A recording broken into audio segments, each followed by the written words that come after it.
اشرف بھائی جی بھائی. حضرت حمزہ کے بارے میں بتاؤ شروع سے آخر تک. اوکے.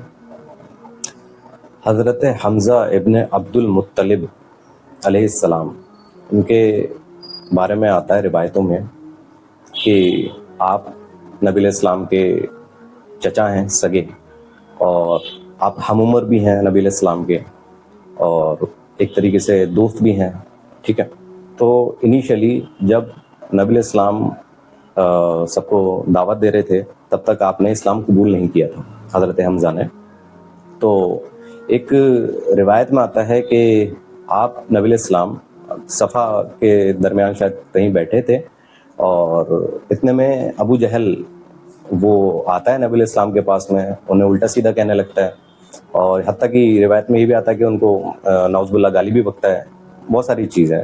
تو آپ نبی علیہ السلام کچھ نہیں کہتے، تو وہ اتنے میں چلا جاتا ہے. اس کے بعد میں کیا کہتے ہیں، حضرت حمزہ کہیں گئے ہوئے تھے، شکار پہ گئے ہوئے تھے. ٹھیک ہے. تو یہ جو جب ابو جہل نبی علیہ السلام کے آ کر کے جو الٹا سیدھا اس نے بولا، اور اس کے بعد میں یہ سب جو کنورزیشن تھی، یہ ایک کیا کہتے ہیں ایک خاتون تھی، انہوں نے سنی. ٹھیک ہے. تو اب جیسے ہی حضرت حمزہ علیہ السلام شکار کر کے واپس لوٹے، تو وہی عورت، ان کا معمول تھا کہ جب وہ آپ شکار کر کے لوٹتے تھے تو وہ ایک طریقے سے قریش کی اسمبلی لگتی تھی، وہاں پہ جاتے تھے، ان سے مطلب بات چیت ہوتی تھی. تب تک آپ اسلام قبول نہیں کیا تھا حضرت حمزہ علیہ السلام. تو وہ پھر عورت نے حضرت حمزہ علیہ السلام کو بتایا کہ بولے وہ ابو ہمارا کہ ایسے ایسے ابو جہل آیا تھا، اور ایسے ایسے اس نے آپ کے بھتیجے محمد صلی اللہ علیہ وسلم کو اتنا برا بھلا کہا، یہاں تک کہ گالی ماری. بولا اچھا. یہ سنتے ہی حضرت حمزہ علیہ السلام کو غصہ چڑھ گیا بہت زیادہ. وہ غصے میں گئے وہیں پہ جہاں پہ ان لوگ کی اسمبلی لگتی تھی. اب جاتے ہی دیکھتے ہیں اور بھی کئی سارے لوگ وہاں پہ موجود تھے، بیٹھے ہوئے تھے. ابو جہل اور حضرت خالد بن ولید، حضرت عمر، اور حضرت خالد بن ولید کے والد جس کے بارے میں قرآن میں بڑی سخت آیت تھے، اور 4-5 لوگ وہاں پہ موجود تھے. تو جیسے ہی حضرت حمزہ علیہ السلام ان کے پاس آئے، اور آتے ہی کیا کہتے ہیں ابو جہل ان کے نزدیک آنے لگا.